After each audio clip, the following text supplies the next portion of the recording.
What I'm about to tell you happened to me in 2017. Back then, I was dating a girl who was 2 years older than me. At the beginning, everything was great, we got along really well. But because of a lot of situations, the relationship changed very quickly and became extremely dysfunctional. We fought all the time. Arguments were part of everyday life. Complaints were almost over everything. Even if she cheated on me, I forgave her. I let everything slide. Looking back, I know, bad for me. We decided to take a break, and I moved to Mexico City. While I was there, everything started to get better for me. I felt more peaceful. I also met a lot of really kind people who genuinely made me feel good. Life was much better. It wasn't until one day that I got a call. I answered, and it was the mother of the girl I've been telling you about. It felt strange, but I kept the call going.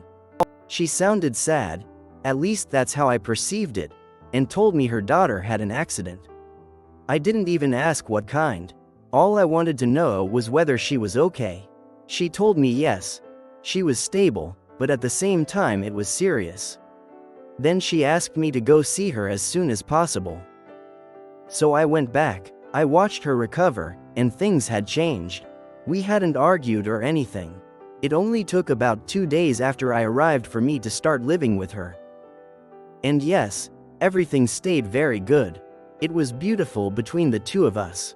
She was getting better and became much more attentive with me, the way she never had before. Naturally, I felt happy about it. But during the very first week that I lived with her, every night I would have terrible panic attacks. I couldn't sleep, or I would wake up in the middle of the night with them.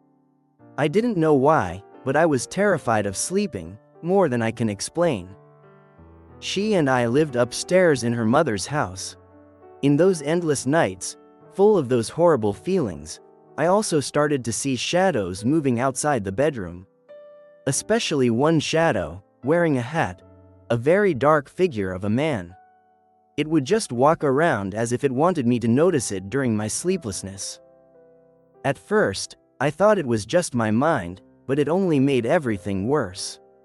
It ruined my nights completely, and I still didn't understand why this was happening when, in theory, everything was fine.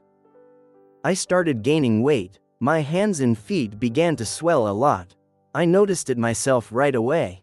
And what made it even stranger was that neither my mother-in-law nor my girlfriend mentioned anything about it. They acted as if nothing was wrong. Even when I told them what was happening to me at night, they continued like normal. Then, during one night, I got a horrible stomach pain. It was so sharp, like something was stabbing into me from inside my stomach with a pointed, cutting pain. That's the only way I can describe it. Of course, I went to see a doctor. They prescribed medication. The treatment and doctor visits lasted about 3 months. During those months, I still felt the same. I didn't improve at all. But the doctor kept telling me that no matter what tests I got, everything always came back normal, everything in order. There was nothing wrong with me, according to them. Honestly, I was exhausted from taking so many medicines. And then things got worse. I started vomiting everything I ate during the day. No matter what it was. Salty, sweet, heavy food, light food. Anything. I didn't understand what was happening. In my desperation, I went to a woman I had heard about, someone I believed could cure me. People said she was a healer. We went to her house for the consultations. When she saw me, she didn't hesitate. She told me right away that I looked seriously, very badly. My girlfriend came with me to those appointments. After the first cleansing the woman did for me, after that first visit that finally calmed me down, somehow, from that very first night, I slept much better. The healer told me she needed to check on me a few more times to see what was really going on. She said that in the second session, for now, she would give me some toma, some doses to drink to cleanse my stomach. As I said, my partner always came with me. Maybe that's why the woman only told me exactly what she thought was happening, without involving my girlfriend too much, out of confidentiality. Or at least, That's what I assumed. After I drank the first dose she gave me, honestly, I don't remember the taste, except that it was like strange herbs. I drank it on the way back home. When I got there, I suddenly felt an overwhelming urge to go to the bathroom. I ran and began vomiting. But what came out of me was something I had never seen come out of a person, especially not me. I didn't know what it was. It looked like mud, extremely dark. It was thick, so thick, like there was no liquid in it at all. The smell and the texture were horrible and very strange. I couldn't explain what it was. That's how it went until my last dose from that woman. I think there were 2 or 3 doses total. After some time, I started to feel a little better, then better and better. About 3 months later, I separated from that girl. I mean, things had to improve eventually, right?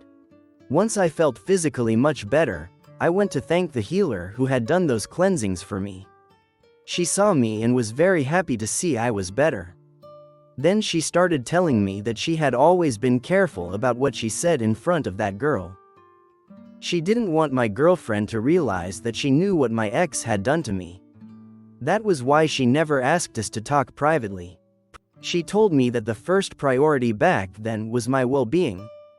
And she said I would realize on my own soon enough that my girlfriend was not a good person. She congratulated me, and then she told me something that really changed everything.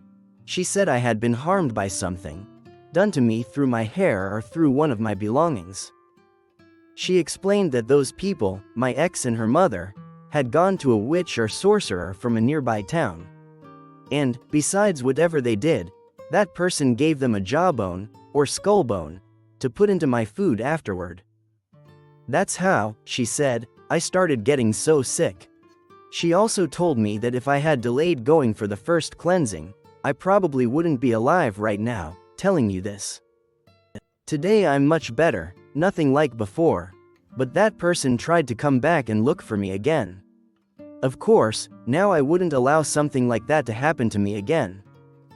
And you? Have you ever had any experience related to witchcraft or dark magic?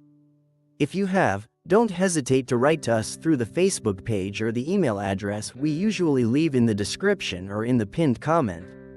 That way, we can continue bringing you more parts of this topic that we love so much. Also, one more small note. I'm planning to open a small secondary channel where we won't cover terror stories. It will be a space meant to help us feel a little more comforted, especially in situations related to our real lives. For example, the grief of losing someone, the loneliness left behind by this global situation, the anxiety we carry every day, stress, and all of that. For now, I'll leave that channel in the description or pinned comment, and when we start posting content, feel free to subscribe so you don't miss it.